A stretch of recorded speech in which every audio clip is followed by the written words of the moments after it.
தமிழ் தேசிய இனத்தின் ஒற்றை நம்பிக்கை அண்ணன் செந்தமிழன் சீமான் அவர்கள் உங்களோடு.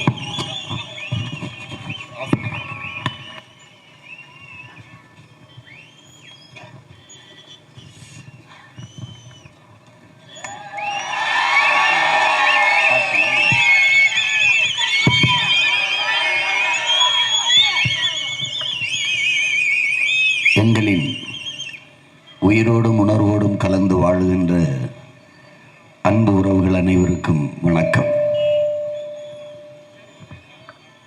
நாம் மக்களாட்சி தத்துவத்தை ஏற்றுக்கொண்ட ஒரு மிகப்பெரிய நாட்டில் வாழ்ந்து கொண்டிருக்கிறோம். மக்களாட்சி என்பது மக்களாலே தங்களுக்கான அதிகாரத்தை நிறுவுகிற அமைப்பு. ஆனால் அந்த மாதிரியான அமைப்பு, அந்த மாதிரியான முறை இங்கே இருக்கிறதா? வாக்கு நாம் செலுத்துகிறோம், ஆனால் அந்த அதிகாரம் மக்களுக்கானதாக அமைகிறதா என்ற கேள்வி நாம் எழுப்பி பார்க்க வேண்டியிருக்கிறது.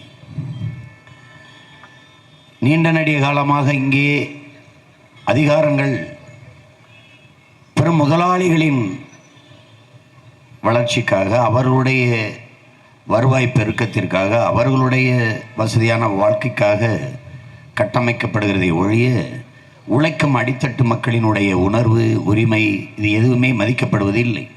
அவர்களுடைய உயிரை பற்றியும் இந்த அதிகாரங்கள் கவலைப்படுவதும் இல்லை. குறிப்பாக உழைக்கும் வேளாண் பெருங்குடி மக்கள், உழுது விதைச்சு அறுத்து உலகத்திற்கு உணவு படைக்கிற உழவர்குடி மக்கள் இந்த நாட்டில் எந்த நிலையில் இருக்கிறார்கள்? அவர்கள் கேட்கும்போது ஏழை ஏழை விவசாயிகள், ஏழை எளிய விவசாய மக்கள் என்று சொல்கிறார்கள். விவசாயி ஏன் ஏழையா இருக்க? டெல்லியில் இன்னைக்கு வரைக்கும் போராட்டம் நடந்துக்கிட்டு இருக்கு. அதை என்னன்னு கேட்காம பிரதமர் மோடி அவர்கள் இங்கே வந்து ஓட்டு கேட்டுக்கிட்டு இருக்கா. அப்படி ஏன் அவன் தலைநகரில் போராடிட்டு இருக்கான்? நாங்கள் விளைய வைக்கிற பொருளுக்கு ஒரு நியாயமான விலையை உறுதி செய்ய, ஒரு விலையை உறுதி செய் என்பதுதான் அவனுடைய கோரிக்கை. 2014 அவர் ஆட்சிக்கு வரும்போது இந்த போராட்டம் தொடங்குச்சு. அப்போ நாங்கள் வந்து அவங்க கோரிக்கை வச்சு போராடும்போது நான் வந்து இதை நிறைவேற்றுவேன்னார். 10 ஆண்டு முடிஞ்சிருச்சு. 10ஆவது ஆண்டு நிறைவில் மறுபடியும் அந்த கோரிக்கை வச்சு போராடும்போது துப்பாக்கி சூடு நடத்து கொன்னுட்டார் விவசாயி.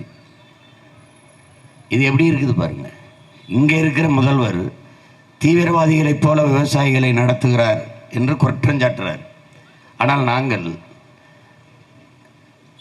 சிப்காட் தொழிற்சாலைக்கு எங்கள் விளைநிலங்களை பறிக்காதீர்கள் என்று திருவண்ணாமலைக்கு பக்கத்தில் போராடுகிற போது 7 பேர் 7 விவசாயிகள் மேலே குண்டா சட்டத்தில் உள்ளதுக்கு போட்ட பெருமகன் நம்மால் தான், நம்ம ஐயா ஸ்டாலின் தான்.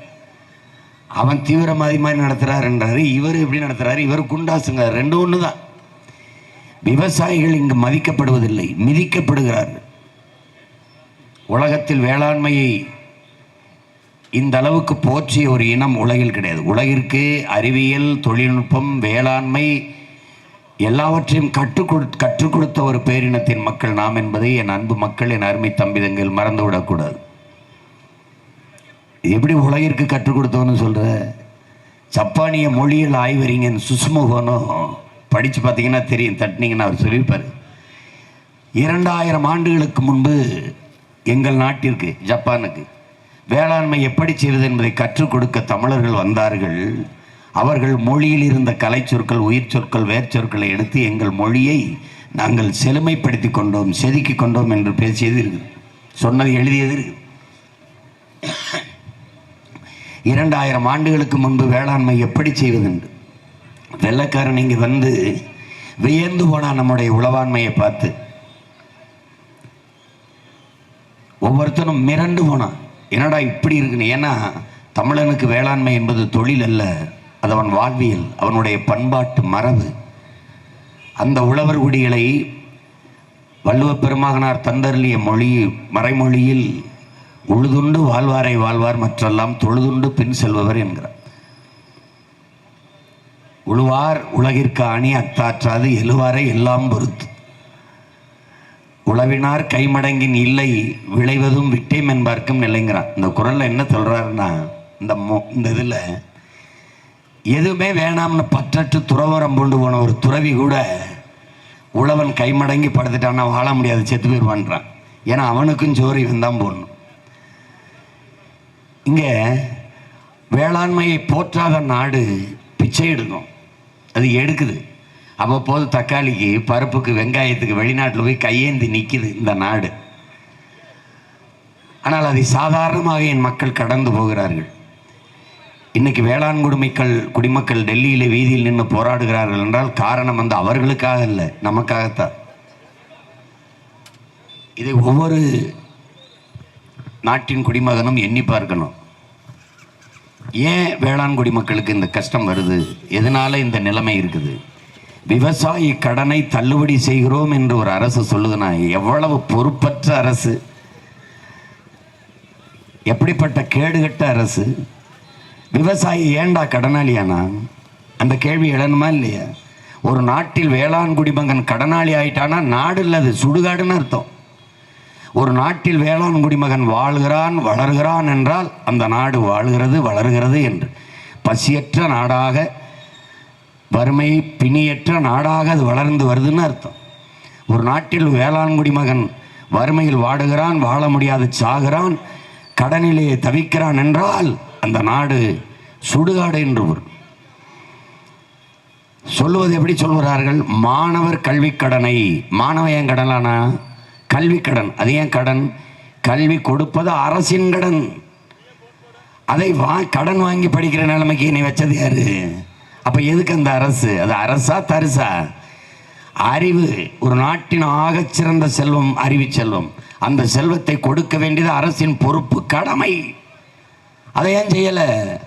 என்னை கடன் வாங்கி படிக்க வைக்கிறதுக்கு ஒரு அரசு தேவையான்பர், அதுக்கு ஓட்டு போட்டு நிறுவனமான்பர். ஆத்திரம், கோபம், வெறி வரணும்ல. என்னதாண்டா நடக்குது இந்த நாட்டில்னு. இந்த அநீதியை எப்படி சகித்துக்கொள்ள முடிகிறது உங்களால்? எப்படி சகித்துக்கொள்ள முடிகிறது?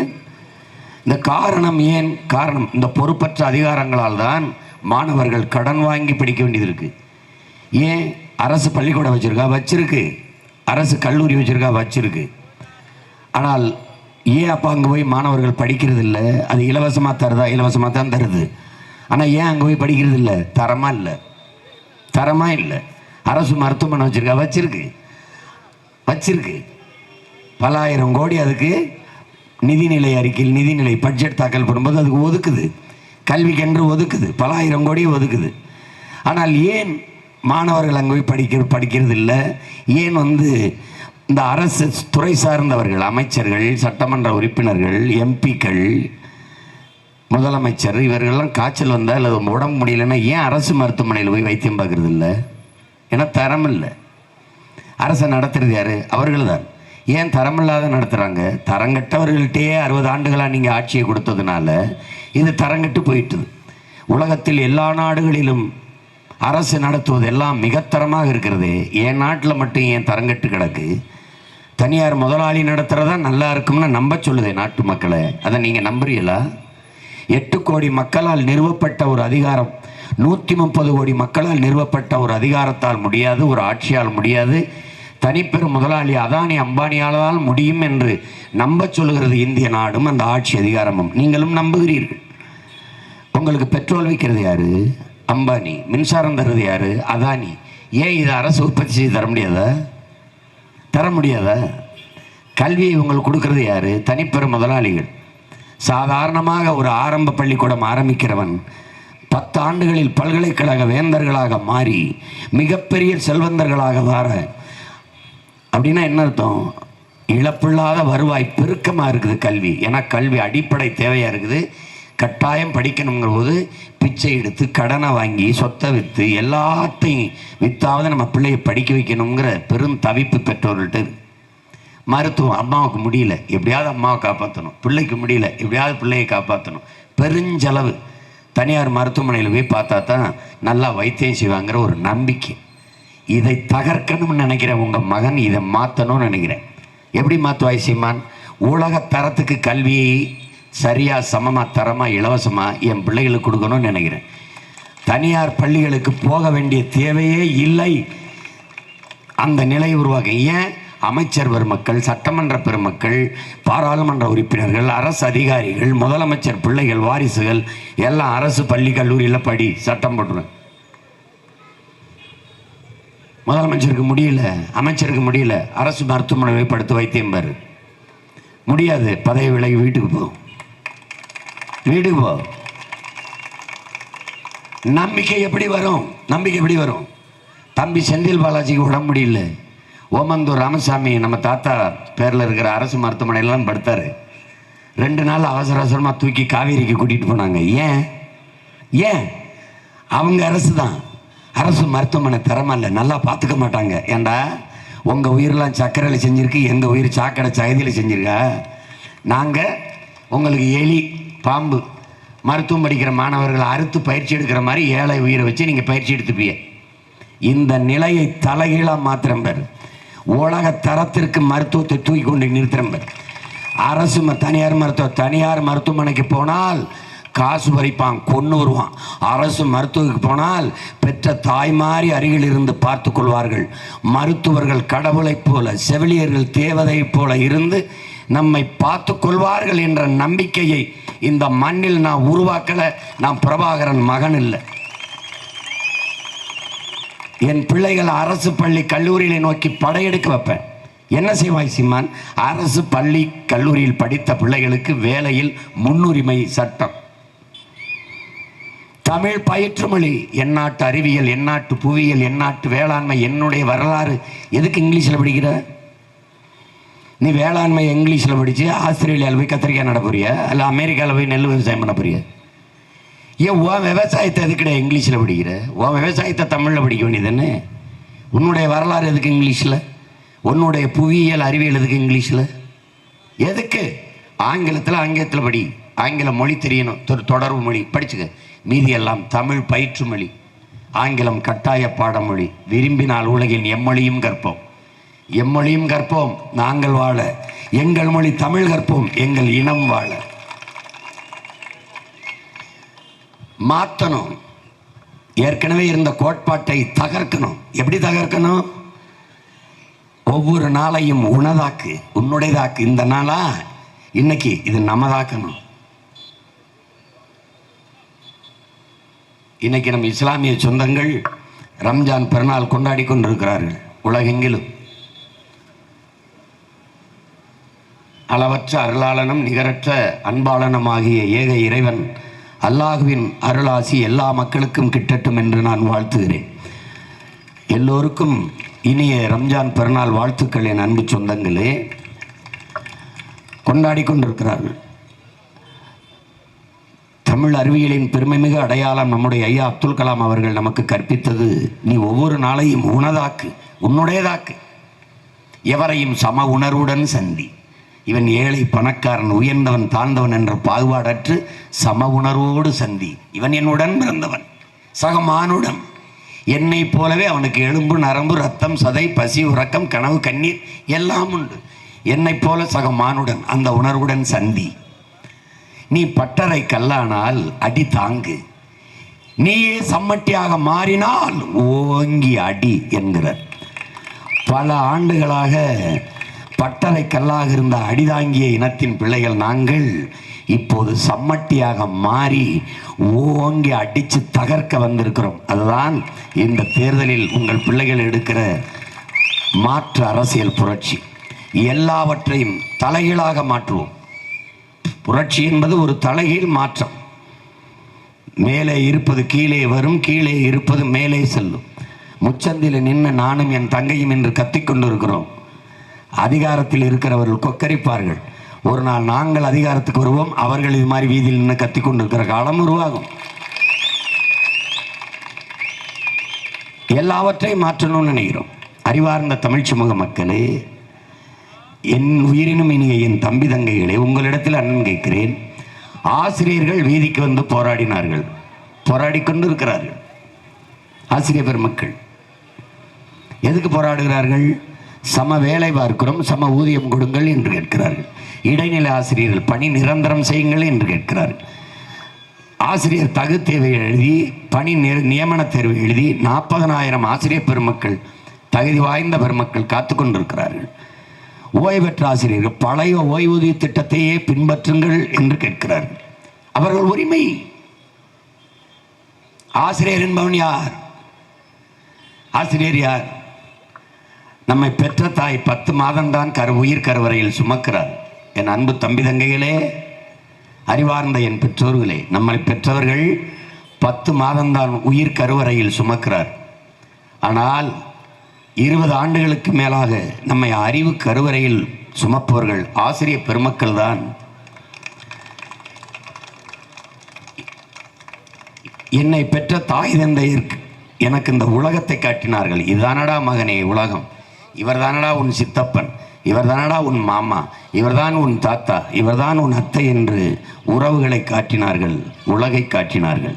ஆனால் இந்த உலகத்திற்கு என்னை அடையாளம் காட்டியது என்னுடைய ஆசிரியர் பெருமக்கள்.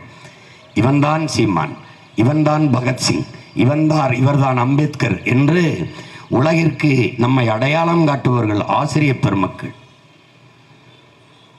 ஆசிரியர்களை போற்றாத சமூகம் அறிவார்ந்த சமூகமாக வளருமா, வாழுமா?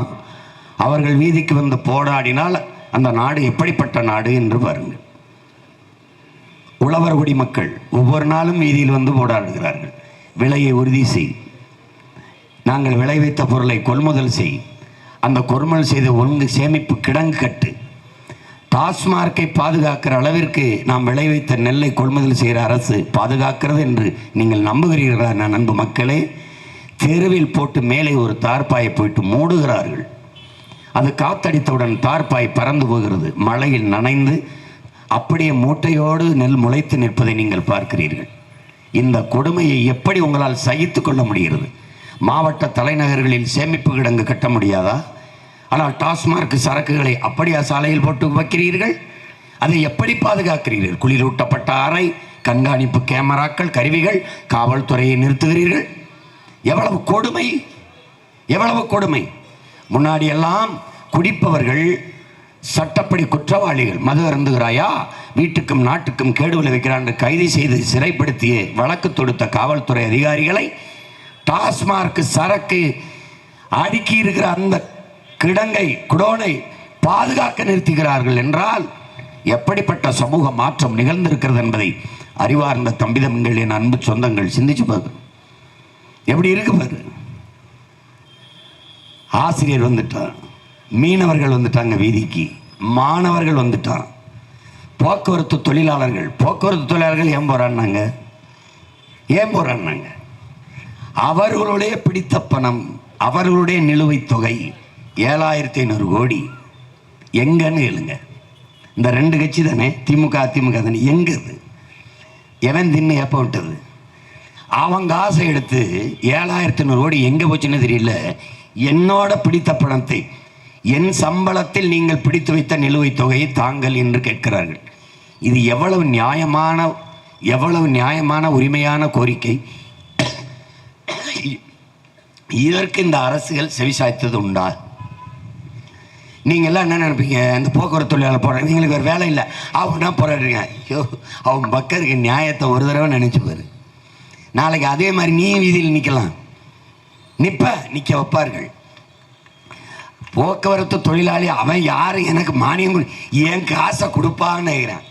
நீங்கள் எப்படி தானே பார்க்குறீங்க? என்னை எடுத்துக்கிறேங்க, நாங்கள் போக்குவரத்து தொழிலாளி ஓய்வு பெற்றிருக்கேன்னு வைங்களேன். நான் என்ன நினைப்பேன்னா, சிறுக நமக்கு பிடித்த பணம் இருக்க வரும், நம்ம பொண்ணுக்கு நல்லபடியாக கல்யாணம் பண்ணி வச்சிடலான்னு நினைப்பேன். தரலை, இப்போ என்ன பண்ணுறது? நான் ஓய்வு பெற்றவரை நிம்மதியாக வாழலாம்னு ஒரு கிரவுண்டு இடத்த வாங்கி, கடனை வாங்கி வங்கியில் வீடு கட்டியிருப்பேன். இந்த பணம் வரும், அந்த வங்கி கடனை கட்டிட்டு நிம்மதியாக வாழ்ந்து சாகலாம்னு. பணம் வரல, இப்போ என்ன பண்ணலாம்? இப்படி ஒவ்வொருத்தனுக்கும் பிரச்சனை இருக்குல்ல. அந்த அடுத்தவன் பிரச்சனையை எண்ணி பார்ப்பவன் எவனோ, அடுத்தவன் கண்ணீரை துடைக்க கை நீட்டுபவன் எவனோ, அவன்தான் தலைவனாக இருக்க முடியும். அண்டை அயலானுக்கும் அன்பு காட்டுங்கிறார் நபிகள் நாயகம். அடுத்தவன் பசியோடு இருக்கும்போது சாப்பிடாதேங்கிறார். அவன் பசியோடு இருக்கும்போது நீ சாப்பிடாதரா, அது உணவல்ல, விஷங்கிறார். இவன் அடுத்த வீட்டுக்காரனை அடித்து கொள்றதுலே குறியா இருக்கான். இவங்க எங்கே போய் பண்ணுவீங்க? நீங்கள் என்ன பண்ணுவீங்க? தொழிலாளர்கள் வீதிக்கு வந்து விட்டார்கள். உலகத்திற்கு உணவளிக்கிற உழவர் குடிமக்கள் வீதிக்கு வந்து போராடி கொண்டிருக்கிறார்கள்.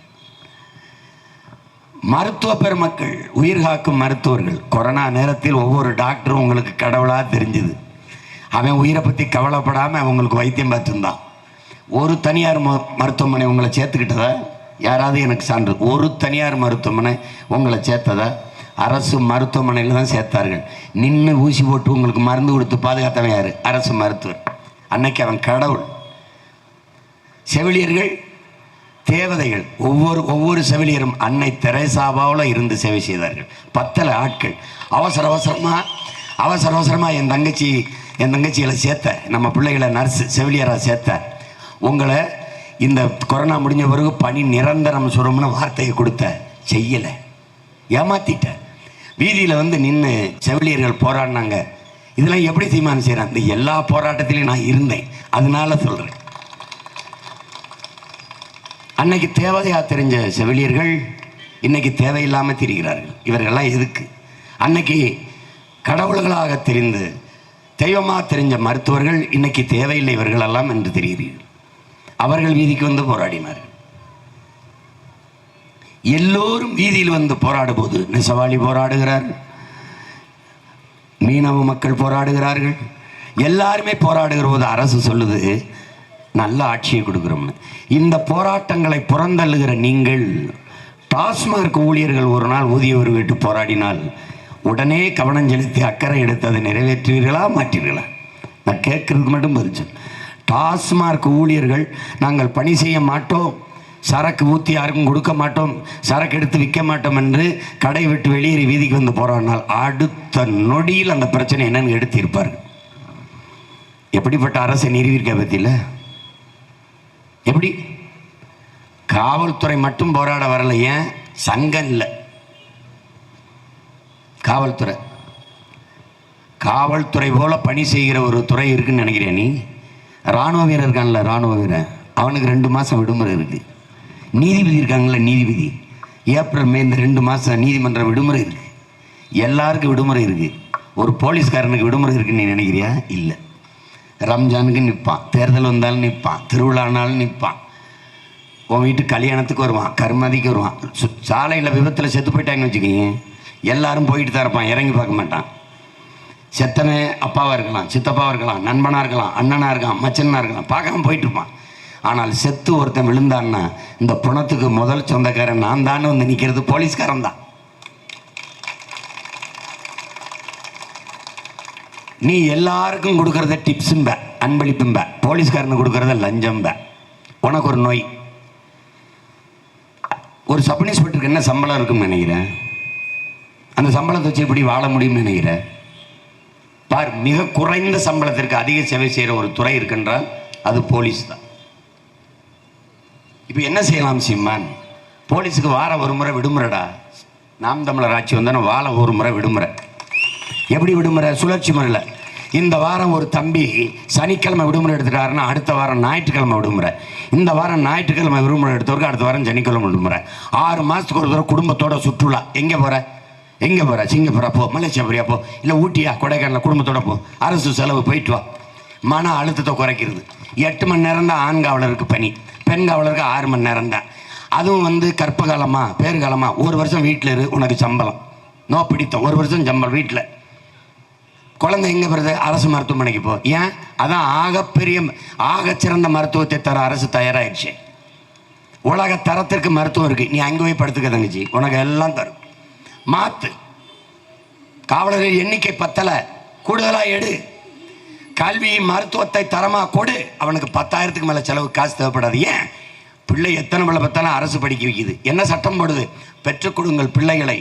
பிள்ளைகள் உங்கள் வீட்டின் செல்வங்கள் அல்ல, நாட்டின் செல்வங்கள். கற்றுக் கொடுக்கிறோம் நாங்கள், பெற்றுக் கொடுங்கள் எங்களிடம், கற்றுக் கொடுக்கிறோம் நாங்கள். சட்டம். ஏன் என் பிள்ளைக்கு அறிவு வளர்கிறேன்? ஏன் நாடு, என் மக்கள், தமிழ்நாட்டு பிள்ளைகள் அறிவிலே சிறந்தவர்களாக இருப்பார்கள் என்று உலகம் கொண்டாடணும். யுனெஸ்கோ நிறுவனம் சொல்லுகிறது, முன்பு அறிவிலே சிறந்தவர்களாக யூதர்கள் இருந்தார்கள், இன்று அவர்களை முந்திக் கொண்டு தமிழர்கள் போகிறார்கள் என்று. அதை நிலைநிறுத்தி வைப்பேன். உலகம் என்னை பார்த்து பயப்படுது, எனக்கு ஒரு தனி நாடு வரக்கூடாதுன்னு ஏன் பயப்படுது? தமிழனோட அறிவியல் தொழில்நுட்பம் உழைப்பில் எவனும் போட்டிவிட முடியாது. உலக வல்லாதிக்க நாடுகளில் எல்லா துறைகளிலும் ஆக சிறந்த மேதைகள் தேடிப்பார் தமிழன். அமெரிக்காவில் ஆக சிறந்த மருத்துவன், சிங்கப்பூரில் சிறந்த மருத்துவன். இன்னைக்கு சிங்கப்பூரின் அதிபர் யார்? தமிழன் தமிழன். நீ தண்ணின பெருமை தெரியாம தாழ்ந்து விழுந்து போனாய். மாத்திரம் பேர் பிரிவென்டிவ் ஃபோர்ஸ் எடுப்பேன். குற்றம் நடந்த பிறகு பிடிச்சு சிறைப்படுத்துகிற தண்டிக்கிற காவல்துறை தானே நீ இதுவரை பார்த்துருக்க. குற்றம் நடப்பதற்கு முன்பே தடுக்கிற காவல்படையை உருவாக்குறேன். பிரிவென்டிவ் ஃபோர்ஸ் எப்படி உருவாக்குவாய் சீமான்? இப்போ ஒரு போலீஸ்காரரை பார்த்தீங்கன்னா இவர் போலீஸ்ன்னு தெரியும், முடி வெட்டு உடல் எல்லாம். ஏன் போலீஸ்? நான் எடுக்கிற போலீஸோ போலீஸ்னு உனக்கு தெரியாது. எப்படி பண்ண? குள்ளமாக இருப்பார், ஒல்லியாக இருப்பார், பாவம் போல தாடி வச்சுட்டு இப்படியே இருப்பார். அவர் போலீஸ்னே உனக்கு தெரியாது. இந்த கூட்டத்தில் 10 பேர் இருப்பார். ஏதாவது ஒரு பொம்பளை பிள்ளை சீண்டின்னு வச்சுங்க, கையை பிடிச்சி கொஞ்சம் வாங்க ப்ளீஸ் கம். எங்கே கூட்டி வாங்க? யார் நீ? வாயா. அங்கே நிற்கும் ஜீப்பு ஏற்றி விடாம அடி. அப்போ வந்து ஏன் நீ போலீஸா? ஆமாம் போலீஸு. நீ நினச்சிக்கிட்டு இருப்பா. தேட்டரா? அங்கே 2 பேருக்கு வந்திருப்பேன். சந்தையா? அங்கே 10 பேர். எந்த இடத்துல நீ சட்டம் செய்ய முடியாது. எவன் போலீஸு எவன் பொதுமக்கள்னு உன்னால் கண்டுபிடிக்க முடியாது. கொண்டே வருவான். அப்போ என்ன பண்ணுவ? குற்றம் செய்ய நீ பயப்படுவ. உன் வீட்டில் வாட்ச்மேன் போடுற எதுக்கு? திருடன் வரும்போது வந்து திருடிட்டு போகும்போது திரட்டி பிடிக்கவா? இல்லை, வருவதற்கு முன்பே தடுக்கிறதுக்கு. அப்படிப்பட்ட அரசை நீ நிறுவீரியா? பிஜேபி வந்துடும். சீமானுக்கு போட்டீங்கன்னா பிஜேபி வந்துடும். அதை சொல்கிறதுக்கு நீ எதுக்கு இருக்கு? செத்துப்போ, விஷம் குடி செத்துப்போ. எனக்கு போட்டால் நான் தாண்டா வருவேன். அதே அப்புறம் பிஜேபி வரும். முட்டாப்பல என் வீட்டில் சுவிட்சா போட்டால் உன் வீட்டில் அப்புறம் லைட் எரியும். பைத்துக்காரா, எனக்கு போட்டால் நான் தாண்டா ஜெயிப்பேன். இந்த திமுக ஒரு கோஷ்டி. சீமானுக்கு போட்டாதீங்க பிஜேபி வந்துடும், சீமானுக்கு போட்டாதீங்க பிஜேபி வந்துடும், எங்களுக்கு போட்டால் மொத்தமாக வந்துடும். இப்போ வந்துருச்சுங்கிறான். வந்துருச்சு. எப்படி? இந்த ஆண்பாவம் படத்தில் பெட்டி வருது பெட்டி வந்துருச்சு. அந்த கதை தான். அவங்க பேசுறது பாருங்களேன். பாரதி பிஜேபியை கால் உண்ட விட மாட்டோம். ஏன் கால் உண்றேன்? அவங்க கால் உண்ட மாட்டான். ஏன்? நீ தான் தோல்ல தூக்கிட்டு வர்றிய. அவன் காலை எதுக்கு உண்றேன்? இப்போ வளர்ந்துருச்சுங்கிற. வளர்த்தது யாரு? இவங்க தான். ஒரு ஐயனாரா, ஒரு கற்பனை சாமியா, ஒரு சுடல மாடனா எல்லையில் நின்று என்னையை தாண்டி தாண்டா ஊருக்கு ஆபத்து, என்னையை தாண்டி தாண்டா எவனும் வரணும்.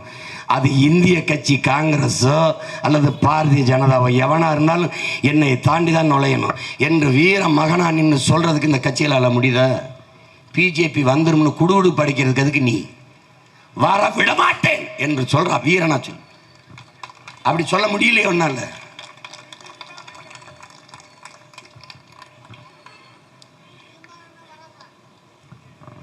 காவல்துறை அதான் பிரச்சனை. காவல்துறையை போற்றும் போதுதான் பல காவலர்கள் தற்கொலை செய்து கொண்டு இறக்கிறார்கள் என்றால், என்னுடைய உறவினர் விஜயகுமார் மிகப்பெரிய அதிகாரி கோவையிலே தற்கொலை செய்து கொண்டார், சுட்டு கொண்டார். பணி அழுத்தம், மனச்சுமை. இந்த நிலைக்கு ஒரு காவலரை, இவ்வளவு ஐபிஎஸ் படித்தவர், பெரிய அறிஞர், தற்கொலை பண்ணி இறந்து போனாருங்க. மனசெல்லாம் வலி, பல நாட்கள் உறக்கம் வரல அவரை நினைச்சு. இந்த நிலையில் விடலாமா? நீங்கள் பாருங்க. இப்போ நான் யாரு? நான் பாட்டு பேசிட்டு போயிடுவில்ல. எனக்கு காவலுக்கு பாருங்க வெயிலில் நிற்கிறத.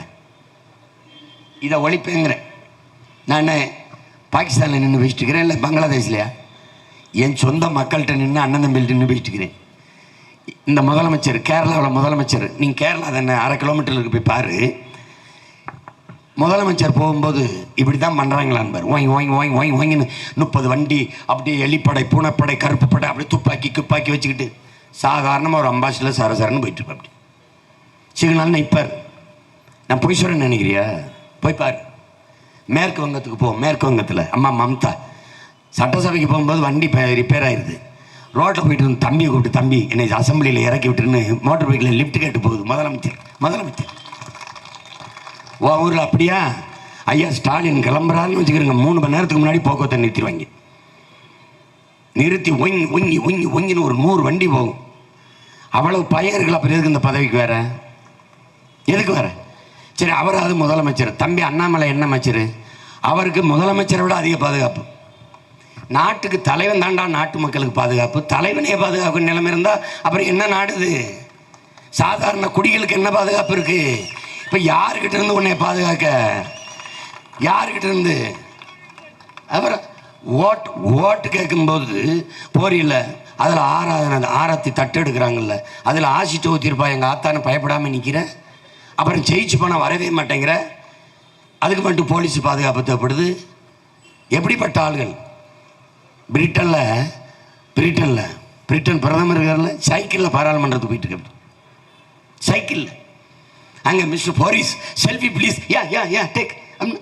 பிரதமரோட கட்டி பிடிச்சி செல்ஃபி எடுத்துக்கிட்டு இருக்கான் நாட்டு குடிமக்கள். நம்ம ஊரில் எடு கொண்டே வருவேன். அவனே கிட்ட போயிரு பார்ப்போம். இந்த நிலைமையை மாற்றணும். இருந்தாங்களா? எளிமையாக இருந்தாங்க. ஏன் ரொம்ப போகிற? நம்ம தாத்தா காமராஜ் இப்படி போயிட்டு இருக்காரு. முன்னாடி ஒரு போலீஸ் வண்டி சைரன் வச்சு ஒயிங் ஒயிங் ஒயிங் ஒயின்னு கத்திக்கிட்டு போகுது. என்னப்பா இங்கே சத்தம்? நிப்பாட சொல்ல வேணாங்கப்பா. என்ன ஐயா பாதுகாப்பு? ஏப்பா நான் செத்தா போனேன், முன்னாடி சங்குதி போயிட்டே இருக்கேன், இங்கே போப்பா. பாதுகாப்பா? நான் எங்கே போகிறேன்? சொந்த நாட்டுக்குள்ளே போகிறது எனக்கு எதுக்கு பாதுகாப்பு? பெட்ரோல் செலவு தண்டமா, வண்டியை கொண்டு போலீஸ் ஸ்டேஷன் எடுத்துப்பா போப்பா அப்படின்னு. அப்படியும் தலைவன் இருந்தான். அப்போ என்ன செய்யணும்? இதெல்லாம் மாற்றணும். எளிமையாக ஒரு முதலமைச்சர் வந்தார், வந்து இந்த பள்ளிக்கூடத்தை திறந்து வச்சுட்டு போனாருங்கிறத நீ செய்தியை பார்த்தான்னு தெரிஞ்சுக்கணும். அந்த நிலைமைக்கு எளிமையாக, உண்மையாக, நேர்மையாக, தூய்மையாக வாழ்கிற ஒரு தலைமை உருவாக வேண்டும் என்றால் மாற்றணும். நீ என்ன நினைக்கிற? கூட்டமாக இருந்தால் தான் ஓட்டு போடணும்னு முடிவெடுக்கிற. அதனால் அவன் என்ன செய்கிறான்? 200-300 ரூபாயை கொடுத்து குவார்ட்டர் பிரியாணியை கொடுத்து ஆட்களை கூட்டி கொண்டாந்து வச்சிடறான். தலைவர் பேசும்போது அவன் போயிடறான். அவனுக்கு நேரம் வந்துடுது. கொடுத்த காசுக்கு ரொம்ப நேரம் இருந்துட்டோம்னு போயிடறான். நீ எல்லா தலைவரும் பேசும்போது பாரு, நாற்காலி வெறிச்சு கிடக்கு. நாற்காலியை பார்த்து நாங்கள் என்ன சொல்லுகிறோம் என்றால், இந்த நாற்காலியை பார்த்து பேசி பாரு இருக்காளேன்னு பாரு. ஐயா கருணாநிதிக்கு 100ஆண்டு விழா. ஐயா ரஜினிகாந்த், எங்கள் அண்ணன் கமலஹாசன், நயன்தாரா, பல பெரிய பெரிய நடிகர்கள்லாம் வந்து உட்காந்தாங்க. 50,000 நாற்காலி பங்கேற்று விழாவை சிறப்பிச்சிச்சு. 50,000 வெறும் நாற்காலி. மோடி நேற்று ஐயா வேலூரில் போய், நாட்டின் பிரதம அமைச்சர் 10 ஆண்டு ஆழ்ந்தவர், அவரை பார்க்கணும்னு கூட மக்கள் விரும்பலை. வெறும் ரோட்டுக்கு கை காட்டிட்டு போயிருக்கு. அப்படி பாரு, செய்தியை பாரு. ராத்திரிக்கு வந்து பாரு, கள்ளக்குறிச்சியில் ஒரு மயம் பேசுவேன். சீமா இங்கே பேசுகிறான்னு கூட யாருக்கும் தெரியாது. என் குரல் காற்றில் கரைந்தவுடன் என் மக்கள் அப்படியே ஓடி வந்து மொய்த்த அந்த கூட்டத்தை பேரெழுச்சியான கூட்டமாக மாற்றுவார்கள். ஏன்? அக்கறை, அன்பு. யார் நம் மக்கள்? என் மகன் எனக்காக பேசுகிறான், என் சித்தப்பன் எனக்காக பேசுகிறான், என் பெரியப்பன் பேசுகிறான், என் மாமா, என் தம்பி பேசுகிறான்னு இந்த உறவுகள் என்னை நம்புகிறார்கள். நான் அவர்கள் நம்பிக்கைக்காக உழைக்கிறேன். இவங்க மாதிரி ஏமாத்துறதில்ல. ஓட்டுக்கு காசு கொடுப்பவன் உண்மையா இருப்பான்னு நீ நம்பிட்டினா உன்னை நான் என்ன செய்யறது சொல்லு? ஓட்டுக்கு காசு கொடுக்கிறவன் உன்னை ஏமாத்துகிறான். மண்புழுவை தூண்டிலில் மாட்டி போடுகிறவன் உன்னை பிடிப்பதற்கு. மோடி தமிழிலே பேசுவதெல்லாம் நம்மை கொல்வதற்கு. கோழிக்கு இற போடும் போது எப்படி போடுற? பக் பக் பக் பக் பக் பக்னு கத்துற. அது பைத்தியக்கார கோழி நம்ம பாசையில் பேசுகிறானே, நம்மால் நினச்சி வந்துடுது, நம்ம மொழியில் பேசுகிறான். அடுத்த 10வது நிமிஷம் சட்டியில் வேகுது. இப்படித்தான் நீ நம்பிராத. நீ எனக்கு என் தங்கச்சி கனிமொழிக்கும் போடுன்னு சொல்ல, இவங்களுக்கு போட்டுறாத. 50-60 வருஷமாக போட்டு நீ பெத்த பிள்ளைகளை ரோட்டில் போட்டது தான் மிச்சம். இதுதான் மிச்சம். இங்கே பாரு, இந்த மூஞ்சியை பாரு, தீஞ்சு போச்சு. அரைக்கை முழுக்கை ஏன்படுவேன், கையெல்லாம் கருத்து வெந்து போச்சு. எதுக்கு? உன் மேலே இருக்கிற காதல், பேரன்பு. உன்னை விட்டுட்டு போக முடியல. நீ எனக்கு என்ன கொடுத்த? இந்த 15 வருஷத்தில் என்ன கொடுத்துருக்க? கவுன்சிலரு, ஒரு எம்எல்ஏ, ஒரு எம்பி, ஒரு இடமும் கொடுக்கல. ஆனால் இதெல்லாம் கொடுக்குறேன்னு என்னை கூப்பிட்டேன். எப்படி கூப்பிட்டேன்? 15 சீட்டு, 26 நீ தான் முதலமைச்சர், 1000 கோடி உங்களுக்கு தனியாக, ஃபேமிலிக்கு, கட்சிக்கு, பார்ட்டி ஃபண்டு. தெருக்கோடியில் கூட நான் நின்றுக்கிறேன். உங்களோட நான் வரமாட்டேன். நான் வந்து நான் என் ஆத்தாளப்பனுக்கு வேலை செய்ய வந்தேன்னு நினைக்கிறேன். நீ எனக்கும் பின்னாடி வர்ற என் சந்ததிக்கு, என் தம்பி தங்கி, என் பிள்ளைகளுக்கு அவன் ஒருத்தன் நின்னாயா, உண்மையா நின்று கத்திக்கிட்டு செத்தாயானாவது ஒரு வரலாறு வரும்ல. என் தலைவன் எனக்கு சொன்னது, என் தலைவன் சொன்னதை என் மக்களுக்கு சொல்ல விரும்புகிறேன். நமக்கென்று இந்த வழி வார்த்தையை பாரு, நமக்கென்று வரலாறு இல்லைப்பா. என்னை அப்படி தான் பேசுவாங்க, போட அவடான்னு பேச மாட்டாங்க. நமக்கென்று வரலாறு இல்லைப்பா, நம்ம இனத்திற்கென்று இல்லை. நமக்கு இலக்கிய சான்று தான். பாண்டிய நெடுஞ்செழியன் நம் பாட்டன் மதுரை ஆண்டான்னு நமக்கு வரலாற்று குறிப்பு இல்லை, இலக்கிய சான்று. சிலப்பதிகாரம் படித்து கொண்டு போகும்போது கண்ணகி பெருமாட்டி பாண்டியன் அவையிலே மன்னர் அவையிலே வந்து அவள் கால் சிலம்பை உடைச்சி நீதியை நிலைநாட்டி நிரூபித்தாள் அப்படிங்கிற அந்த இலக்கிய சான்றில் ஓ பாண்டிய நெடுஞ்செழியன் மதுரை ஆண்டிருக்கானா அப்படி. சேரன் செங்குட்டுவன் இமயத்தில் கல்லெடுத்து வந்து பாட்டி கண்ணகிக்கு கோயில் கட்டினான், இலக்கிய சான்று. இலக்கிய சான்று. இமயத்திலே கொடிய நட்டான் இமயவரம்பன் நெடுஞ்சேரலாதன், இலக்கிய சான்று. வரலாறு இல்லை எங்களுக்கு.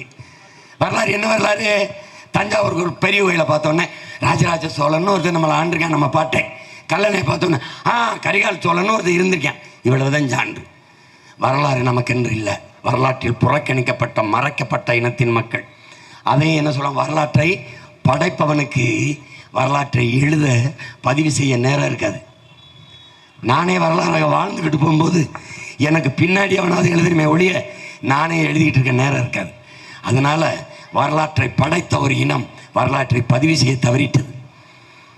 அதை சொல்லிட்டு எங்கள் அண்ணன் என்ன சொல்கிறாரு, நமக்குன்னு ஒரு வரலாறு இல்லை, ஆனால் தமிழ் இனம் ஒரு இனம் தன் விடுதலைக்காக போராடி செத்தது அப்படிங்கிற வரலாறாவது நமக்கு இனி வரமுலப்பா. இப்போ எனக்கு எப்படி வரும்? எனக்கு எப்படி வரும்? என் இன முன்னோர்கள் மாப்போசி, சீபா ஆதித்தனார், எங்கள் ஐயா மருத்துவர் ராமதாஸ், எங்கள் அண்ணன் திருமாவளவன், எங்கள் அண்ணன் வைகோ, ஐயா விஜயகாந்த், இவங்கெல்லாம் அவங்க முன்னத்தியர்கள் வந்து வந்து இந்த திராவிட திருட்டு கூட்டத்தில் கரைந்தது போல எங்கள் அண்ணன் சீமான் கரையலை, தனிச்சு நின்று கடைசி வரை தோற்றாலும் தோற்றாலும் தோற்றாலும் உறுதியாக நின்று போராடி செத்தான் என்ற வரலாற்று பதிவு வரும். நின்னாயா, தனிச்சு நின்னாயா, ஒத்த ஓட்டுனாலும் அவனுக்கு அவன் கொள்கைக்கு அவன் தம்பி தங்கச்சி உழைப்பு கிடைச்ச ஓட்டு. அப்படின்னு ஒரு கட்சியை சொல்ல சொல்லு, ஒரு கட்சியை சொல்ல சொல்லு. எனக்கு 7 விழுக்காடு ஓட்டு, 32 லட்சம் ஓட்டு, என் ஓட்டு என் தம்பி தங்கள் உழைப்புக்கு ஓட்டு. அப்படி ஒரு கட்சியை சொல்ல சொல்லு, சொல்ல சொல்லு பார்ப்போம். ஒருத்தனுக்கும் சொல்ல முடியாது. கூட்டத்தில் நின்று கும்மி அடிப்பான். நான் புலி, நான் வேட்டைக்கு போகும்போது 10 நாயை நிறைய கூட்டிகிட்டு போனால் நல்லா இருக்குது. நான் தனியாக தான் போய் வேட்டையாடணும். எனக்கு சாப்பாட்டை தான் கூட்டு பொரியல்லாம், சண்டை தனிச்சு தான். அது இது வந்து இப்போ ஒரு 3 கூட்டணியா 30 கூட்டணியோட வச்சுக்க, ஒத்தாள் தனியாக தான் நிற்பேன். ஏன் தனியாக நிற்கிற? இந்த கூட்டம் என்னோட நிற்குதுங்கிற திமிரில் நிற்கிற, நம்பிக்கையில் நிற்கிற.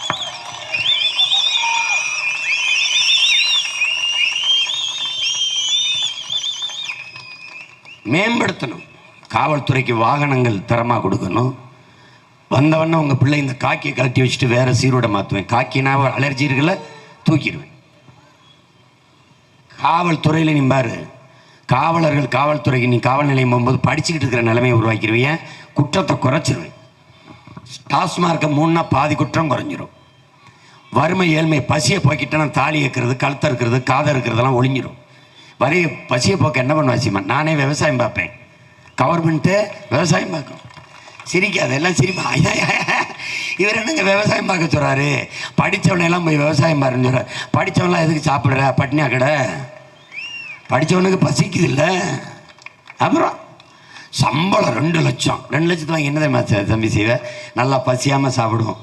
பசியாமல் சாப்பிடுவேன். சாப்பாட்டை ஏதோ அரிசி பருப்புலாம் எங்கேருந்து வரும்? எங்கள் ஆத்தால போய் விவசாயம் பண்ணி கொடுத்தா தான் வரும். தம்பி செல்வோன் எத்தனை ஜியும் வச்சு பேசலாம், கஞ்சி நான் தான் ஊற்றணும். வெளியில் என்ன வேலை? சாப்பிட்டு வேற வேலை. சாப்பிட்டு போய் தானே வேலை செய்யணும். சாப்பாடு யார் தெரியுவா? எங்கள் அப்பன் தான், எங்கள் ஆத்தா தான். வேளாண்மையை போற்றாத சமூகம் பிச்சை எடுக்கும். என்னை வந்து பாரு, 5 ஆண்டுகளில் உலகம் என்னை திரும்பி பார்க்கும் பாரு. இந்திய நாடு முழுமைக்கும் இப்படி ஒரு மாநிலத்தில் இப்படி ஒரு மகன் எல்லாம் என்னை பின்பற்ற வைக்கிறனால என்ன? வேளாண்மையை நானே செய்வேன். ஆடு மாடை நானே வளர்ப்பேன். பால் 9 லட்சம் கோடி சந்தை. ஆந்திராவிலிருந்து வருது எனக்கு பால். அவன்கிட்ட கேட்பேன், உனக்கு எவ்வளோ வேணும்னு. நான் வளர்ப்பேன், மாடு நான் வளர்ப்பேன். மீத்தேன் என் மாட்டுச்சாணி, ஆட்டு புழுக்க, மக்கிய இலைதலை கழிவு, குப்பையிலிருந்து பயோகேஸ் எரிகாற்று எடுப்பேன். சிலிண்டர் நான் எடுப்பேன். என் பூமி தாயை தொட விட மாட்டேன்.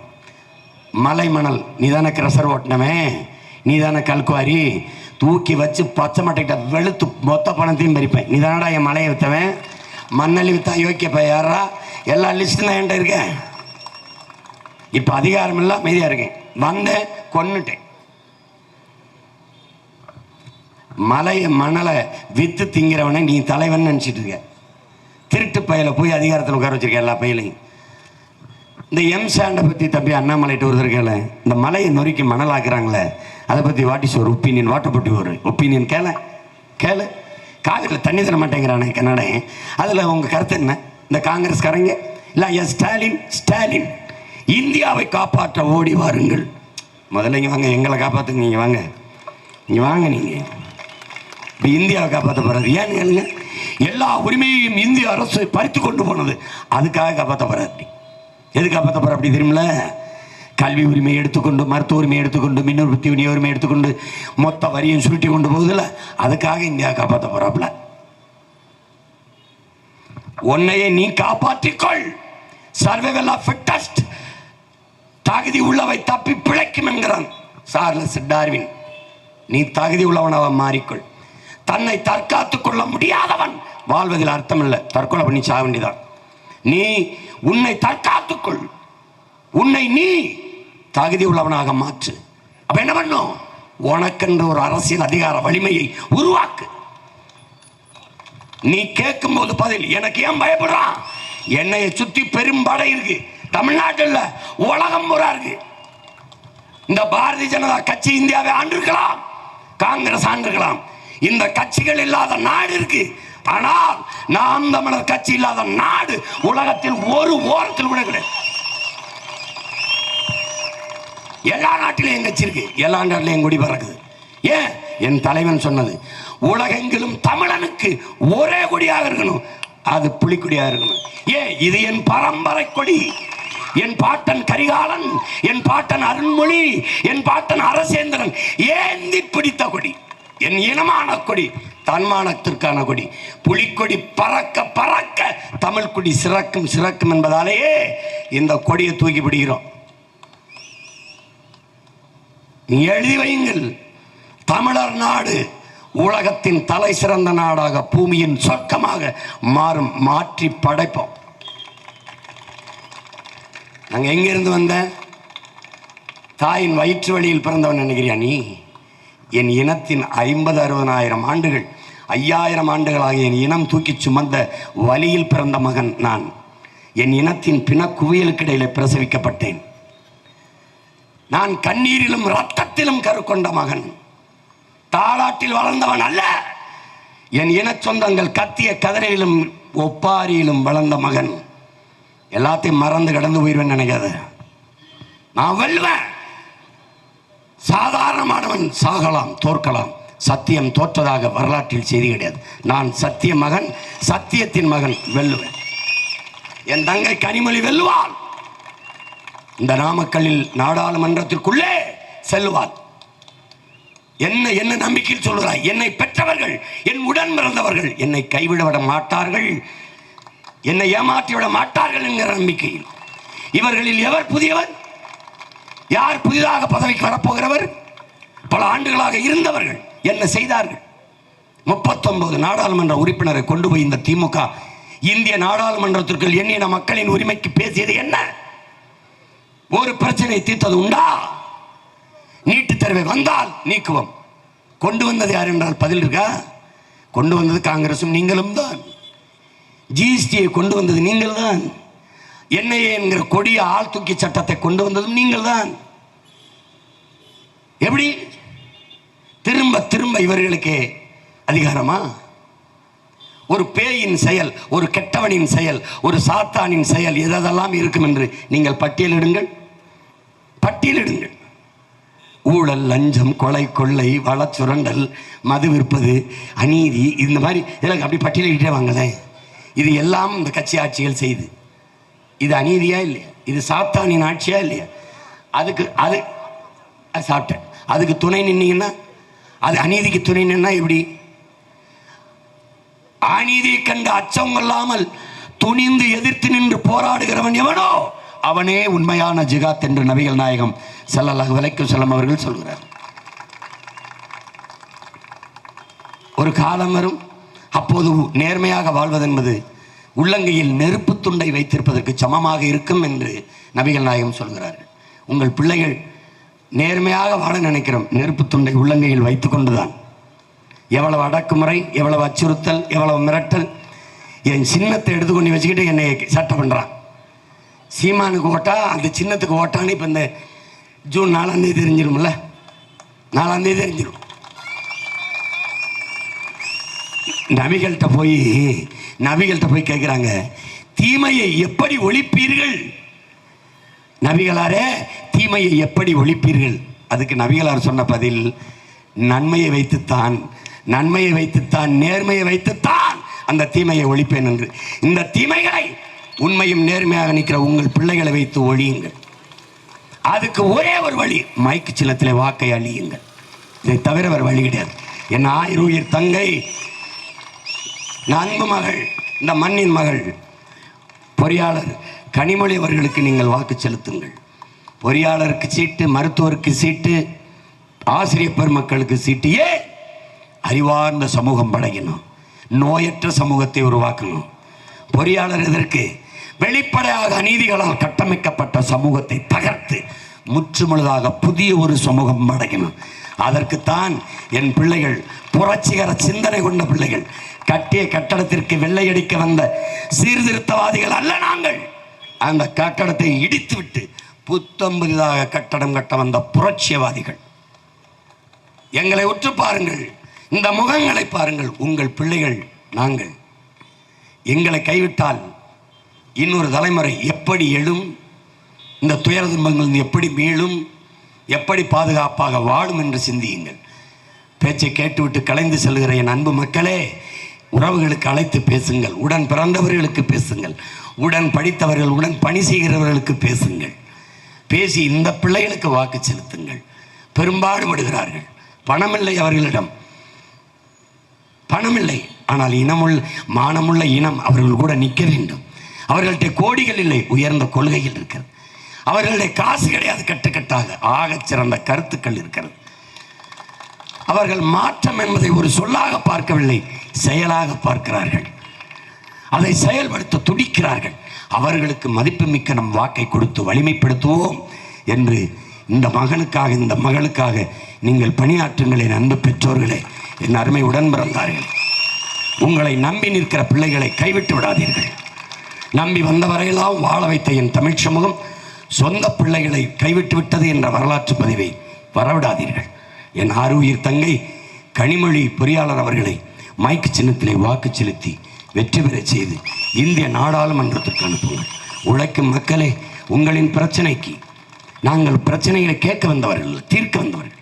உங்களின் உரிமைக்கு, ஒட்டுமொத்த தமிழ் மக்களின் உரிமைக்கான குரலாக ஓங்கி என் தங்கை கனிமொழி இந்திய நாடாளுமன்றத்திற்குள் ஒழிப்பார்.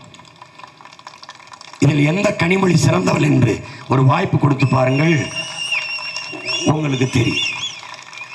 கருணாநிதி மகள் கனிமொழியா, சீமானின் தங்கை கனிமொழியா, எவள் சிறந்தவள் என்பதை நீங்கள் வாய்ப்பு கொடுத்து பாருங்கள். எவ்வளவுதான் திறமையும் தகுதியும் இருந்தாலும் வாய்ப்பு இல்லை என்றால் அது பயனற்று போகும். இந்த பிள்ளைகளின் திறமையும் தகுதியும் ஒரு தடவை வாய்ப்பு கொடுத்து சோதித்து பாருங்கள், சோதித்து பாருங்கள். என் அன்பு பெற்றோர்களே, கடைசி தீக்குச்சியை பொருத்தும் போது தீப்பெட்டியில் ஒரு தீக்குச்சி தான் இருக்குது, அதுதான் கடைசி. அதை பொருத்தும் போது எவ்வளவு கவனமாக நீங்கள் பொருத்துவீர்களோ அப்படி இந்த தடவை ஏப்ரல் 19 அவ்வளவு கவனமாக வாக்கை செலுத்துங்கள்.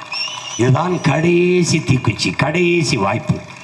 எல்லா துன்ப துயரங்களையும் துரத்தி வீழ்த்த ஒரே அழுத்து மைக்கிலே, மைக்கிலே, மைக்கிலே. முயற்சி எடுக்க வேணும், முடிவு பண்ணி பார்க்க வேணும். முயற்சி எடுக்க வேணும், முடிவு பண்ணி பார்க்க வேணும். ஏன் மக்களெல்லாம் ஒன்றா சேர்ந்து ராசாக்கா மைக்கு சின்னத்திலே ஓட்டு போடணும் ஐயாக்கா. மாற்றம் வரணும் பாரு, மாற்றம் வரணும் பாரு. நாட்டு மக்கள் நல்லா இருக்க நோக்கம் இருப்பதாரு. அந்த எண்ணம் கொண்ட சின்னத்தில் ராசாக்கா நம்ம எல்லாருமே ஓட்டு போடணும் ஐயாக்கா. ஏற்றம் வரணும் பாரு, ஏற்றம் வரணும் பாரு. ஏலசன வாழ்க்கையில் மாற்றம் வரணும் பாரு. அந்த எண்ணம் கொண்ட சின்னத்தில் ராசாக்கா நம்ம எல்லாருமே ஓட்டு போடணும் ஐயாக்கா. முயற்சி எடுக்க வேணும், முடிவு பண்ணி பார்க்க வேணும். ஏன் மக்களெல்லாம் ஒன்றா சேர்ந்து ராசாக்கா மைக்கு சின்னத்திலே ஓட்டு போடணும் ஐயாக்கா. மைக்கு சின்னத்திலே ஓட்டு போடணும் ஐயாக்கா. மாற்றம் என்பது மானுட தத்துவம். மாறாது என்ற சொல்லை தவிர மற்றவை அனைத்தும் மாறிவிடும். மாறுவோம், மாற்றுவோம். என்னரும் சொந்தங்களே, புரட்சி எப்போதும் வெல்லும். உங்கள் பிள்ளைகள் எங்களின் வெற்றி அதை சொல்லும். எங்கள் இலக்கு ஒன்றுதான், இனத்தின் விடுதலை. இனம் ஒன்றாவும், இலக்கை வென்றாவும். தமிழ்தாய் வாழ்க, தலைவர் பிரபாகரன் வாழ்க. உங்கள் அனைவருக்கும் இனிய ரம்ஜான் பெருநாள் வாழ்த்துக்கள். நாம் தமிழர். சீமானண்ணா, சீமானண்ணா, இனி உங்களுக்கு தான் எங்க ஓட்டு. சீமானண்ணா, சீமானண்ணா, நாம் தமிழருக்கு போட போறோம் ஓட்டு. தமிழ்நாட்டை மீட்டெடுக்க வாங்க, தமிழ்நாட்டை ஆள வைக்க போற நாங்க. சாதி மத ஊழல் இல்லா ஆட்சி, அதுதான் சீமானண்ணன் நாட்டையாளும் காட்சி. சீமானண்ணா, சீமானண்ணா, இனி உங்களுக்கு தான் எங்க ஓட்டு. சீமானண்ணா, சீமானண்ணா, நாம் தமிழருக்கு போட போறோம் ஓட்டு.